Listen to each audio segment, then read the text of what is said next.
In this video, I'll be showing you step by step how to deposit money inside of Exness. It is super easy to do. So the first thing you need to do is open up your favorite browser, and then you'll need to go up to exness.com. From here, you'll need to either log into your account or register for a trading brokerage account if you don't already have one. From here, it should bring something like this. And here you can see you'll have all of your instruments over here, but to deposit money, you'll simply need to go up here to the right hand side to where it says deposit money. From here you can see you'll make a deposit, either a demo account or a real account. From here you'll need to choose a deposit on real account, and then a new page will pop up where you can see you'll need to, of course, fill in your detail and complete your file.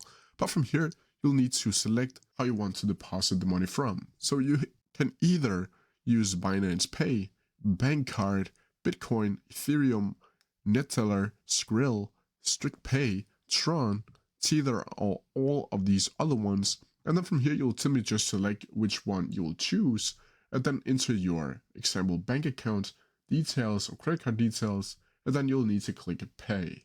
From here you should be updated your USD up here so you can trade with it inside of Exness right here. But that's how you do it. If you have any questions about it, please leave them down in the comments below and I'll try my best to answer them as quickly as possible. See you.